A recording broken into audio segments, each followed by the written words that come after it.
अच्छा जी स्टूडेंट, आज का जो हमारा टॉपिक है वो है first year physics chapter number 5 circular motion का रोटेशनल काइनेटिक एनर्जी। ठीक है जी, रोटेशनल काइनेटिक एनर्जी। ये पेपर में इस तरह क्वेश्चन पूछा जाता है, define rotational kinetic energy and show that kinetic energy rotational is equal 1/2 I omega square also right done is particular use. ठीक है जी, पेपर में इस तरह क्वेश्चन पूछा जाता है लॉन्ग क्वेश्चन के तौर पर। इंपॉर्टेंट लॉन्ग क्वेश्चन है rotational kinetic energy.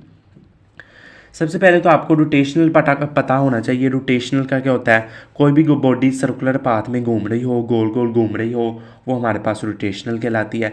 Kinetic energy किसी भी जिसम में उसकी मोशन की वजह से जो एनर्जी प्रोसेस होती है वो हमारे पास काइनेटिक एनर्जी कहलाती है। ठीक है जी, तो रोटेशनल काइनेटिक एनर्जी वो कहता है कि जब कोई सिस्टम, हमारे पास कोई बॉडी सर्कुलर पाथ में घूमेगी तो उसकी जो काइनेटिक एनर्जी होगी वो कैसी होगी। ठीक है जी, तो वो रोटेशनली होगी। हम अब उसको प्रूव करेंगे। ठीक है जी, तो वीडियो शुरू करने से पहले जी आप मेरी वीडियो को लाइक भी कर दिया करें और चैनल को सब्सक्राइब भी कर दें ताकि हर आने वाली वीडियो मेरी आप तक बआसानी पहुंच जाए। चले जी वीडियो शुरू करते हैं। बिस्मिल्लाहिर्रहमानिर्रहीम।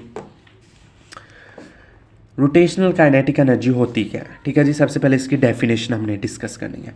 The energy process by the body, किसी भी जिस्म में, किसी भी बॉडी में जो हमारे पास एनर्जी प्रोसेस होती है, पैदा होती है, two is rotation about in axis, किसी भी अपने एक्सिस के गिर्द वो रोटेशन करता है, वो घूमता है, तो इसे कहते हैं कि is called rotational kinetic energy. ठीक है जी, वो कहता है कि द एनर्जी पोसेस्ड पैदा होती है एनर्जी बाय द बॉडी, किसी भी बॉडी में, ड्यू टू इस रोटेशन अबाउट एन एक्सिस, अपने एक्सिस के गिर्द वो घूमती है, तो इसे कहते हैं कि इस कॉल्ड रोटेशनल काइनेटिक एनर्जी। अब मिसाल के तौर पर देख लें, हमारे पास सर्कुलर पाथ है, ये हमारे पास कोई बॉडी है, कोई यह मैस है, ये हमारे पास सर्कल में घूम रहा है, तो इसमें जो हमारे पास एनर्जी होगी वो रोटेशनल काइनेटिक एनर्जी होगी, अपने एक्सिस के गिर्द घूम रहा है। ठीक है जी, आगे बात समझ में। इसे स्पिनिंग बॉडी भी कहेंगे, इसे स्पिनिंग रोटेशनल काइनेटिक एनर्जी भी कहेंगे, क्योंकि अपने एक्सिस के गिर्द घूम रहा है तो इसे स्पिन, अपने एक्सिस के गिर्द घूमने को हम स्पिनिंग भी कहते हैं। ठीक है जी, आगे बात समझ में।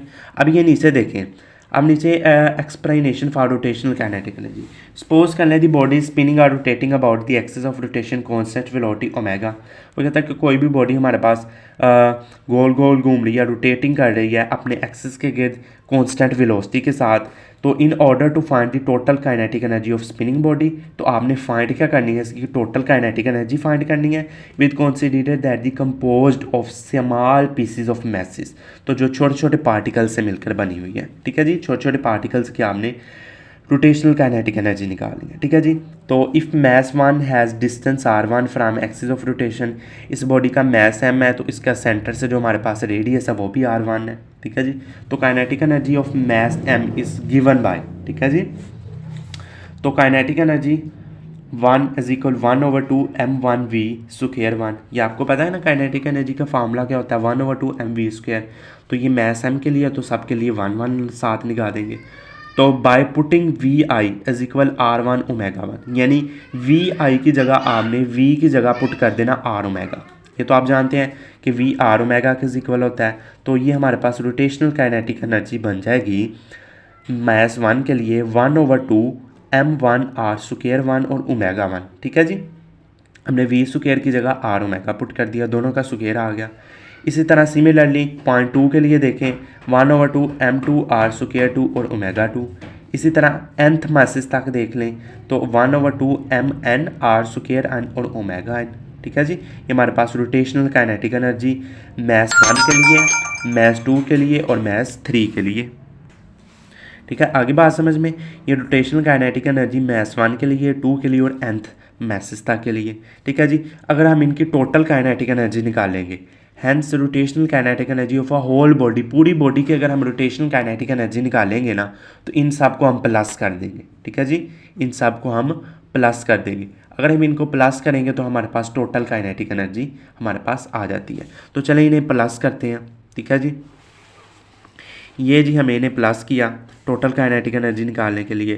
Kinetic energy rotational 1/2 m1r square 1 और omega square 1 plus 1/2 m2r square 2 और omega 2 so on 1/2 mn r square n और ओमेगा स्क्वायर n। ठीक है जी, ये हमारे पास सब हमने काइनेटिक एनर्जी को आपस में प्लस करने के बाद हमने टोटल काइनेटिक एनर्जी निकाल लिया। ठीक है जी। तो देखिए 1/2 m1 r² 1 + m2 r² 2 so on mn r²n। Omega हमारे पास यानी वेलोसिटी उसने पहले कह दिया था कि एंगुलर वेलोसिटी हमारे पास कांस्टेंट है इसकी। ठीक है जी, सब में एक जैसी है, तो हम इनको कॉमन निकाल लेंगे। कॉमन आ गया। अब अगर हम बीच वाली चीज़ को, सेंटर वाली चीज़ को अगर हम प्लस करेंगे तो आप जैसा कि जानते हैं summation n/1 - i mi r²i। ठीक है जी, ओमेगा स्क्वायर वैसे ही। अब ये आपको पता है कि हमारे पास ये सारा कुछ m1 r² mi r i² ये हमारे पास मोमेंट ऑफ इनर्शिया के इक्वल होता है। तो rotational kinetic energy 1/2 moment of inertia multiply omega का स्क्वायर, आई ओमेगा का स्क्वायर। ठीक है जी, ये हमारे पास रोटेशनल काइनेटिक एनर्जी का फॉर्मूला आ गया। ठीक है जी। अब use of rotational kinetic energy. Rotational kinetic energy किसके लिए यूज़ की जाती है? तो rotational kinetic energy is used by flying wheels, किसी भी व्हील को फ्लाइंग करने के लिए, उड़ाने के लिए, which are external part of many engine. A flywheel store energy between the power stroke of the position, so what energy in uniform distributed over the full of rotation। वो कहता है कि जो हमारे पास रोटेशनल काइनेटिक एनर्जी होती है ना, ये किसी जिस्म की हमारे पास पोजीशन की वजह से बनती है। ठीक है जी, ये किसी जिस्म की पोजीशन की वजह से हमारे पास ये काइनेटिक एनर्जी प्रोड्यूस होती है। ठीक है जी। उसके बाद देखें कि हमने बताना है कि रोटेशनल काइनेटिक एनर्जी डिस्क और हमारे पास होप यानी रिंग की। ठीक है जी, डिस्क और होप की हमारे पास रोटेशनल काइनेटिक एनर्जी होती क्या है। ठीक है जी, ये हम बताएंगे। अगर हमने किसी चीज़ की रोटेशनल काइनेटिक एनर्जी निकाली है ना, उसके लिए आपको सबसे पहले उसका मोमेंट ऑफ इनर्शिया पता होना चाहिए। ठीक है जी। तो पिछले टॉपिक में हमने जो मोमेंट ऑफ इनर्शिया का टॉपिक पढ़ा था, उसमें मैंने एक छोटी सी तस्वीर आपको सामने उस लेक्चर में देखी होगी। अगर वो आपने लेक्चर नहीं ना देखा तो उसका लिंक डिस्क्रिप्शन में मौजूद है, तो आप आसानी जाके देख सकते हैं। छोटी सी तस्वीर मैंने साइड पर बताई थी, बनाकर बताई थी कि होप और डिस्क हमारे पास रिंग, डिस्क, इन सब का जो हमारे पास मोमेंट ऑफ इनर्शिया वो मैंने उधर बताया हुआ था। ठीक है जी। तो अब हमने किसी चीज़ की रोटेशन काइनेटिक एनर्जी निकालेंगे तो इसका हमारे पास मोमेंट ऑफ इनर्शिया पता होना चाहिए। तो रोटेशनल काइनेटिक एनर्जी का फार्मूला 1/2 आई ओमेगा का स्क्वायर।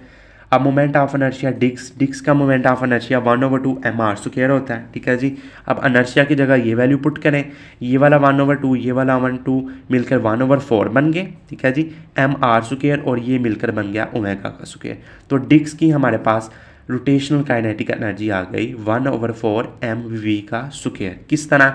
हमारे पास जो आर और ओमेगा ये मिलकर वी स्क्वायर बनाते हैं। ठीक है जी, ये आपने पढ़ा है ना, v is equal R omega. ठीक है जी। तो आर ओमेगा की जगह हमने v पुट किया, तो डिस्क की रोटेशनल काइनेटिक एनर्जी आ गई 1/4 एम वी का स्क्वायर। इसी तरह हमने अब निकाल लिया होप की या रिंग की। ठीक है जी। तो इसके लिए हम फार्मूले में पुट करेंगे 1/2 आई ऑफ आई मल्टीप्लाई ओमेगा का स्क्वायर। तो जिस तरह आप जानते हैं कि हमारे पास होप की मोमेंट ऑफ इनर्शिया होता है एम आर स्क्वायर। ठीक है जी, हमने एम आर स्क्वायर पुट कर दिया। इसी तरह 1/2 ये अंदर मल्टीप्लाई हुआ 1/2 एम आर स्क्वायर ओमेगा का स्क्वायर। ठीक है जी। इसी तरह आर और ओमेगा की जगह हमने वी पुट किया, तो डिस्क की होप की हमारे पास रोटेशनल काइनेटिक एनर्जी आ गई 1/2 ओमेगा एम वी का स्क्वायर। आर और ओमेगा की जगह हमने वी पुट कर दिया। ठीक है जी। उसके बाद अगर हमने किसी भी चीज़ की स्पीड निकालनी हो ना, तो उसके लिए हमारे पास एक फार्मूला होता है कि potential energy is equal kinetic energy translational, यानी किसी बॉडी की असल kinetic energy plus rotational kinetic energy. ठीक है जी, इन दोनों को अगर हम प्लस करेंगे ना तो हमारे पास किसी भी बॉडी की स्पीड आ जाएगी। ठीक है जी। तो हम अब निकालेंगे स्पीड ऑफ डिस्क की हमारे पास स्पीड क्या होती है। तो हमारे पास फार्मूला है, रोटेशनल काइनेटिक एनर्जी डिस्क की थी 1/4 एम वी का स्क्वायर। ठीक है जी। इसी तरह हमने हमारे पास फार्मूला था potential energy M G H is equal 1/2 M V का स्क्वायर प्लस 1/4 एम वी का स्क्वायर। ये रोटेशनल थी, ये ट्रांसटिक थी। अब 1/2 और 1/4 मिलकर क्या बनेंगे? ठीक है जी, इनका एलसीएम ले लेंगे तो 4 नीचे 2 + 1 ये एम जी ऊपर वैसे ही। अब ये एम वी का स्क्वायर और ये एम वी का स्क्वायर हमारे पास दोनों में से कॉमन आ गया। ठीक है जी। अब ये हमारे पास 3/4 बनेगा। ठीक है जी, वो हमारे पास 3/4 बन गया। अब v का स्क्वायर वैसे इधर से m और इधर से m आपस में कट गए। हमने अब v स्क्वायर फाइंड करना है, ये क्रॉस ये उधर चले जाएगा वो इधर आ जाएगा। तो v square is equal 4gh/3। तो दोनों तरफ अंडर रूट लेंगे तो हमारे पास डिस्क की स्पीड आ जाएगी √4gh/3। ठीक है जी।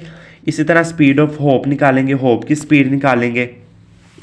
तो एज रोटेशनल काइनेटिक एनर्जी किसकी, होप की 1/2 mv का स्क्वायर, पोटेंशियल एनर्जी 1/2 mv का स्क्वायर प्लस 1/2 mv का स्क्वायर, दोनों का अगर हम प्लस कर दें तो हमारे पास mgh इज इक्वल 1/2 और प्लस 1/2 ये आपस में हमारे पास कैंसिल ही हो जाएंगे। ठीक है जी, आगे बात समझ में। और एम वी का स्क्वायर दोनों में कॉमन आ गया। अब इधर से वाला एम और ये वाला एम आपस में कट जाएंगे। अब वी स्क्वायर फाइंड करना है तो ऊपर उधर एम जी एच रहेगा, दोनों तरफ अंडर रूट ले लें तो हमारे पास होप की स्पीड आ जाएगी वी इज इक्वल √g/h। ठीक है जी, आगे बात समझ में। ये था आज का हमारा टॉपिक है रोटेशनल काइनेटिक एनर्जी। किसी भी जिस्म में हमारे पास रोटेशनल काइनेटिक एनर्जी होती क्या है, दी energy possessed by the body to of rotation about of axis is called rotational kinetic energy। हमने अब रोटेशनल काइनेटिक एनर्जी डिस्क की मालूम की। किसी भी चीज़ की रोटेशनल काइनेटिक एनर्जी मालूम करनी है तो उसका मोमेंट ऑफ इनर्शिया पता होना चाहिए। अगर स्पीड मालूम करनी है तो पोटेंशियल एनर्जी भी पता हो, ट्रांसटिव काइनेटिक एनर्जी भी और रोटेशनल काइनेटिक एनर्जी, ये तीनों पता होंगे तो आपको उसकी स्पीड फाइंड आउट हो जाएगी। तो इस वीडियो में इतना ही, अगली वीडियो में इंशाल्लाह मुलाकात होगी। अल्लाह हाफिज़।